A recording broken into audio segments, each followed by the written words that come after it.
Bismillahirrahmanirrahim. Assalamualaikum warahmatullahi wabarakatuh. Alhamdulillah hamdan katsiran tayyiban mubarakan fih kama yuhibbu rabbuna wa yardah, wassalatu wassalam ala Rasulillah wa ala alihi wa sahbihi wa man tabi'ahum bi ihsanin ila yaumiddin, amma ba'd. Para jemaah sekalian yang dimuliakan Allah Subhanahu wa taala, puja dan puji syukur selalu kita panjatkan kepada Allah Rabbul Alamin yang selalu mencurahkan rahmatnya kepada kita tanpa pernah kita memintanya dan tanpa keberhakaan kita, atau karena kita bukan hamba yang berhak untuk selalu mendapatkan rahmat, mendapatkan nikmat. Semua nikmat yang Allah berikan semata-mata karena rahmatnya Subhanahu wa ta'ala. Untuk itu jaga nikmat Allah dengan selalu bersyukur, dengan selalu menjunjung tinggi ikhlas dalam beramal dan mencontoh Rasulullah sallallahu alaihi wasallam. Para jamaah sekalian yang Allah Subhanahu wa taala,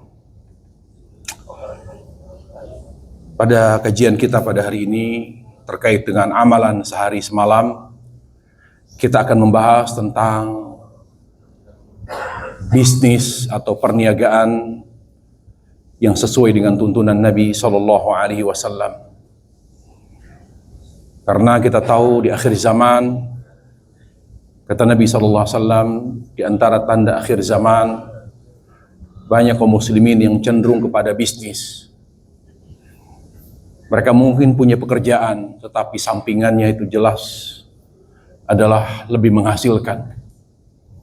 Ya, nah karena kita adalah muslim yang senantiasa beribadah kepada Allah Jalla wa'ala, tentu kita wajib mengetahui bagaimana bisnis yang halal, perniagaan yang diridhai oleh Allah Subhanahu wa ta'ala. Ada beberapa ketentuan dan prinsip yang harus kita ketahui terkait dengan perniagaan Rasulullah sallallahu alaihi wasallam. Yang pertama, bisnis atau berdagang tidak boleh menjadi tujuan utama. Bagaimanapun kita harus memiliki suatu keyakinan bahwa bisnis itu sarana ibadah. Sebesar apapun hasil yang didapatkan dari bisnis yang kita geluti, harus kita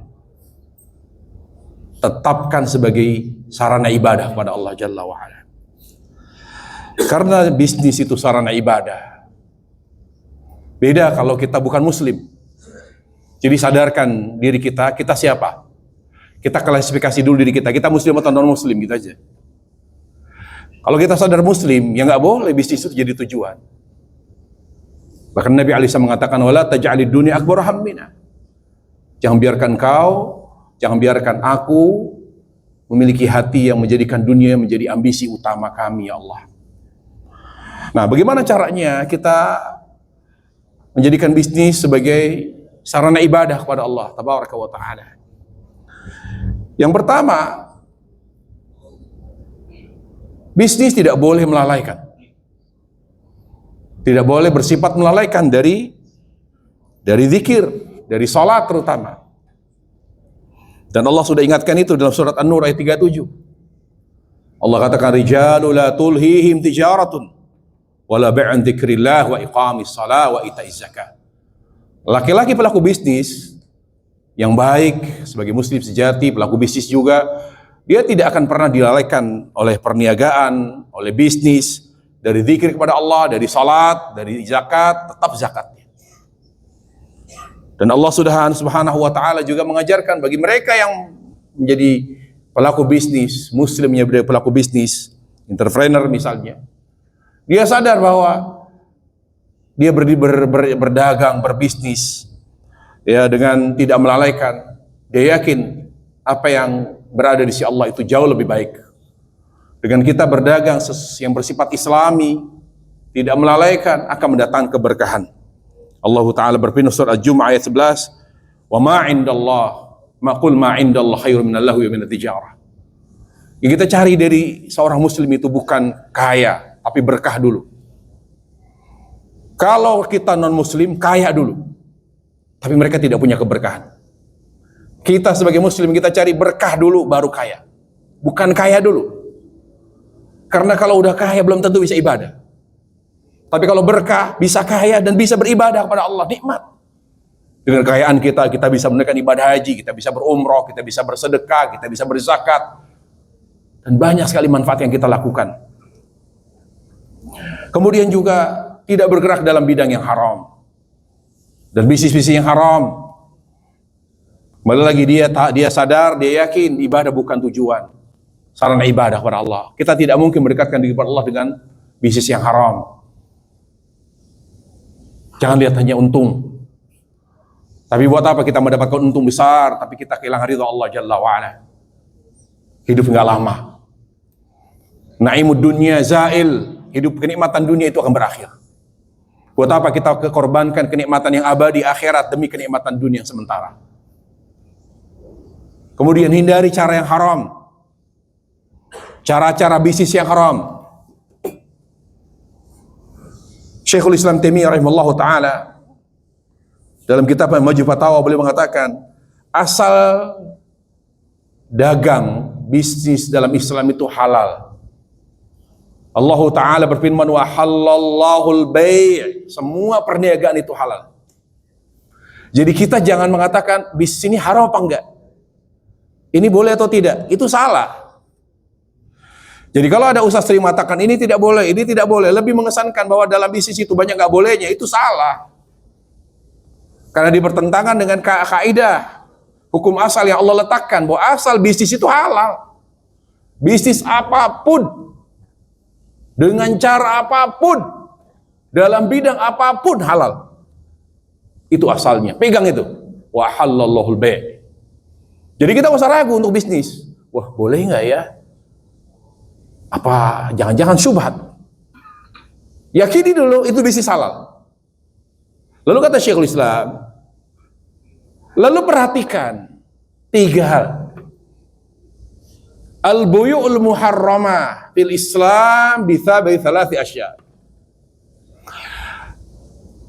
Lalu nanti setelah asal hukumnya perniagaan bisnis itu halal, lalu nanti ada jenis bisnis yang haram. Jenis jual beli yang dilarang dalam Islam oleh sebab 3 faktor. Jadi ditelusuri, diteliti, dianalisis, rata-rata yang dilarang itu karena 3 sebab. Karena 3 sebab. Kata beliau, kullu bai'in yashmulu ala wahidin min hadhil min al-asbab ats-tsalatsa fa hiya hilatan ilaiha fa huwa min al-bu'il muharramah. Ada 3 sebab yang perniagaan yang tadinya halal menjadi haram. Sebab yang pertama, karena mengandung unsur riba. Mengandung unsur riba. Ya, mengandung unsur riba. Ketika perniagaan itu mengandung unsur riba, apapun, apakah itu ya riba al-fadl atau riba nasiyah, karena dalam Islam riba ada 2. Riba al-fadl itu maksudnya ada selisih jumlah riba al-fadl itu. Ya, selisih. Ya, ada selisih. Kalau nasi'ah terjadi adanya tempo, semakin ya lama waktunya semakin besar bunganya. Nah, ini namanya riba nasi'ah. Contoh misalnya kata Syekhul Islam, wa min amtsilatil bu'il muharramah bisabir riba. Contoh misalnya perniagaan yang diharamkan oleh sebab riba. Al-jam'u bainas bai'i was salaf. Misal begini, kita mendapati ada seorang pelaku bisnis, dia main menjual beli furniture gitu. Lalu dia jual mobil juga. Lalu dia jual mobil. Lalu kita mau beli mobilnya. Lalu kita mau beli mobilnya. Kita tawar. Kata dia, saya akan jual murah, tapi Anda beli lemari yang saya jual. Karena bisnis furniture sekarang lagi anjlok. Saya minta tolonglah. Saya kasih harga murah, ya, ini udah di bawah harga pasar, nggak apa-apa. Tapi tolong Anda beli lemari yang saya jual ini. Sadarkah kita itu riba? Karena menjual sesuatu dengan syarat itu riba namanya. Namanya bainas salaf wal bai. Jadi apa namanya, antara beli ya sesuatu dengan syarat, atau baiul inah. Baiul inah baik yang jelas-jelas sudah terjadi di sejak zaman jahiliyah. Sejak zaman jahiliyah, misalnya kita jual HP. Ini saya jual HP kepada antum, ya, kepada Anda dengan cara kredit. Lalu belum sampai lunas, misalnya setahun, belum setahun, baru 6 bulan, saya beli 6 bulan ini, saya beli lagi HP saya dengan cash, tapi jauh lebih murah dibanding harga kredit. Padahal barang saya. Itu cara inah, dan itu riba. Jadi kalau untuk mengetahui, ya, untuk mengetahui jualan itu, bisnis itu riba, lihat cara aturan mainnya, lihat caranya. Jadi yang pertama, yang diharamkan dalam Islam, perniagaan yang mengandung unsur riba. Yang kedua, kata beliau rahimahullah ta'ala, itu buyu'ul muharram bisabil maisir. Yaitu apa? Yaitu perniagaan yang mengandung spekulasi. Apapun yang sifatnya untung-untungan pasti haram. Semua yang untung-untungan pasti haram.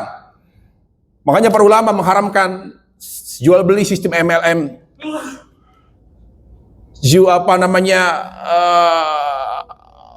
Jual beli saham yang sifatnya untung-untungan, kullu ma yaduru baina ghunmin wa ghurb. Kata Syekh Utsaimin rahimahullah, perniagaan yang sifatnya untung-untungan, maka dia bukannya judi. Judi itu salah satu contoh. Tapi prinsipnya jual beli yang sifatnya untung-untungan. Apakah si penjual atau pembeli yang untung, maka itu namanya perniagaan yang haram. Perniagaan yang haram. Contoh misalnya apa?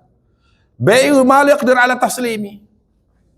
Bai' ma la yaqdir ala taslimi, menjual sesuatu yang dia nggak mampu menyerahkannya misalnya. Dia nggak mau menyerahkannya. Misalnya gini, dia punya mobil, dia punya mobil. Saya mau jual mobil murah, jauh dari harga pasaran. Mobil Alphard contohnya lah. Tahun 2000, tahun baru ini, artinya belum lama, mungkin 2024. Tapi mobil saya terus terang, saya mau jual udah 200 juta aja. Tapi mobil itu bukan di tangan saya. Mobil itu sudah dibawa oleh debt collector. Padahal saya nggak pernah berkredit, saya nggak pernah utang, tapi saya ditahan sama ormas. Kalau Anda bisa ambil tuh mobil 200 juta. Setelah datang ternyata ormas bilang nggak bisa, dia itu utang, dia klaim, padahal saya nggak punya utang. Dan ini namanya jual beli mengandung judi. Si pembeli disuruh mikir bagaimana cara ngambil tuh barang dari debt collector, walaupun harga 200 juta. Dan ini cara jual beli yang tidak islami, nggak boleh. Untung-untungan, kalau dapat 200 juta, nggak dapat, ya udah berarti nggak dapat. Prinsipnya begitu. Semua jual beli yang sifatnya untung-untungan berarti spekulasi, dan itu haram. Yang terakhir yang diharam dalam Islam adalah jual beli yang mengandung apa? Aklu amwalin nasi bil batil, mengambil hak orang lain. Yang lebih populer contohnya para ulama adalah tentang jual beli sistem MLM. Ya kan? Yang di atas untung terus, membernya semakin banyak terus, yang bawah yang dia dagang, jadi yang atas yang nggak kerja dapat terus. Jadi mengambil hak orang sebetulnya, merugikan orang lain. Dan kalau ada yang namanya, kita sering dengar namanya bai'ul gharar, jual beli yang sifatnya ada ketidakjelasan, majhul, namanya bai'ul gharar. Pertanyaannya, Ustadz, bagaimana hukum bisnis kuliner all you can eat? Di mana si penjual itu kalau yang datang lapar, wah rugi dia. Tapi kalau yang datang kenyang, waduh untung. Bat itu pun dipantangin, diliatin. Makannya apa, diambil apa, semua. Gitu.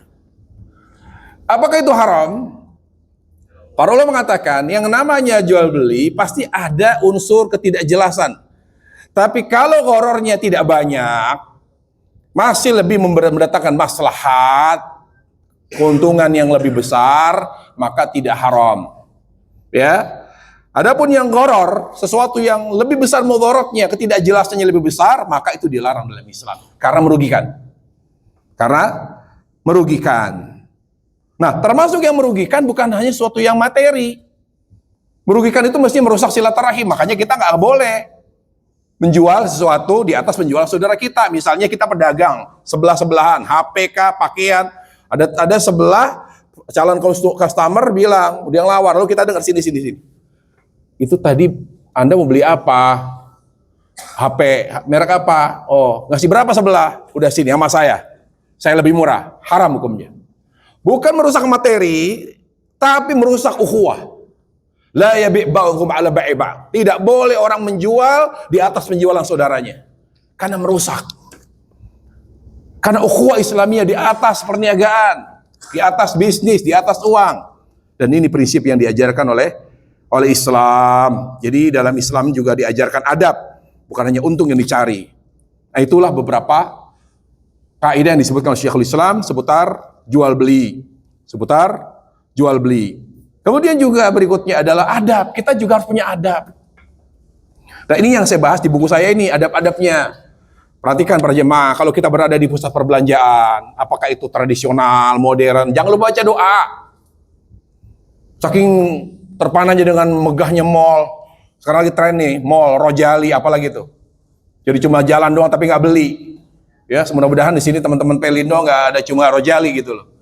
Ya kan? Atau cuma nongkrong di kafe tapi nggak beli apa-apa. Kita tahu sekarang ekonomi lagi merosot. Tapi tetap kita walaupun masuk ke pusat perbelanjaan, baik itu Indomaret, Alfamart, mall, pasar tradisional, jangan lupa baca doa karena semua itu masuk dalam kategori pasar. Masuk dalam kategori pasar. Doa yang diajar Nabi alaihissalam, la ilaha illallah wahdahu la syarikalah lahul mulku wal hamdu yuhyi wa yumiit wa huwa hayyun la yamut bi yadihil khair wa huwa ala kulli syai'in qadir. Kalau kita baca itu kalau masuk pasar, Allah hapus berapa? 1 juta dosa kita. Allah berikan kita 1 juta kebaikan, pahala, dan Allah bangunkan bagi kita surga. Allah bangunkan bagi kita rumah istana di surga. Ya, itu. Kemudian yang berikutnya adabnya, sebutuh apapun kita, sebesar apapun kebutuhan kita mendesak, jangan beli barang haram. Jangan beli barang haram. Ya, karena kita mencari keberkahan. Jangan beli barang yang haram. Itu harus prinsip. Ya, prinsip kita seperti itu. Kemudian apa lagi? Adab dalam berjual beli, tidak mengambil, kalau kita pedagang jangan mengambil untung terlalu besar. Memang tidak ada dalil yang mengharamkan kita mengambil untung sebesar-besarnya. Tapi adab, etika dijaga. Bahkan Nabi alaihissalam mengatakan, ma la yarham la yurham. Kalau ada pedagang, pelaku bisnis gak peduli, yang penting dia memperkaya diri, padahal merusak harga pasar, dia jual setinggi-tingginya, atau merusak pasar. Kata Nabi, barang siapa yang tidak punya kepedulian, tidak punya belas kasih, maka dia tidak akan dirahmati Allah Subhanahu wa ta'ala. Kemudian berikutnya, pedagang jangan banyak sumpah. Demi Allah, Bu, ini juga modalnya nggak segitu. Demi Allah. Kata Nabi alaihissalam, wa iyyakum wa kasratul halif fil bai'. Hei para pedagang, jangan banyak sumpah. Karena orang yang banyak sumpah itu akan dicabut keberkahan dagangnya. Fa innahu yunaffiq thumma yumhaq. Karena orang yang banyak bersumpah, walaupun daging laris, tapi tidak berkah, kata Rasulullah sallallahu alaihi wasallam. Ya. Kemudian jangan curang, jujur. Ya, la yaghish. Kata Nabi alaihissalam, man ghasyana falaysa minna. Orang yang enggak jujur dagangnya, dia bukan dari golongan kami. Ya, jangan curang dalam timbangan. Kata Nabi alaihissalam, zin warji. Timbang dengan timbangan yang tepat dan akurat. Terus jangan kaku. Saya pernah berjemaah beli suatu makanan, padahal ya Allah untungnya nggak berapa. Beli makanan, jualan makanan. Ya, jualan makanan. Kemarin saya ngobrol sama pelaku bisnis besar. Dia lagi sepi, otomotif sepi.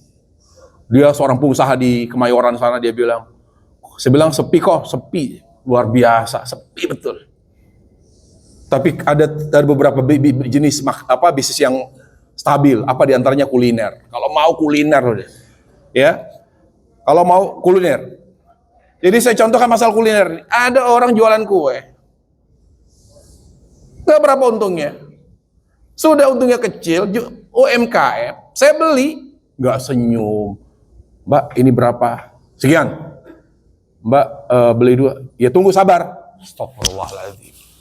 Jadi galak, gak senyum. Oke lah dia perempuan, gak senyum, gak apa. Tapi kenapa tidak fleksibel? Fleksibel, ramah. Bukan karena kita menganggap dia raja. Ada prinsip pembeli ada raja. Nabi SAW sudah mengajarkan rahimallah ra'an, rahimallah rajulan samhan idza ba' wa samhan idza syara. Semoga Allah merahmati orang yang bersikap fleksibel. Fleksibel dalam membeli, dalam menjual, orangnya mudah, ramah. Ramah.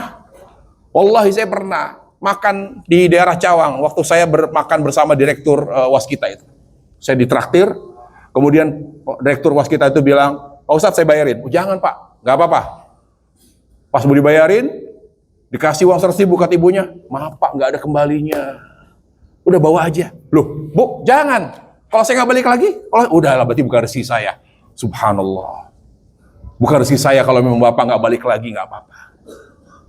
Dia bilang, "Ibu ini calon penghuni surga." Kenapa? Orang calon penghuni surga itu orangnya fleksibel. Tapi banyak kaum muslimin yang kaku. Dalam jual dagang aja kaku. Nggak senyum, kaku. Nggak ada kembalinya. Nggak bisa. Subhanallah. Kemudian, hindari jual beli yang memicu permusuhan. Kita jangan cari musuh. Yang kita cari persaudaraan. Karena dengan persaudaraan, ukhuwah, ada keberkahan di sana. Ya, ada keberkahan di sana. Lagi-lagi terakhir, utamakan ibadah. Kita berbisnis bukan sebagai tujuan, tapi untuk lebih mendekatkan diri kepada Allah Tabaraka wa Ta'ala. Dan ingat, kalau kita mau kaya, jadilah pelaku bisnis.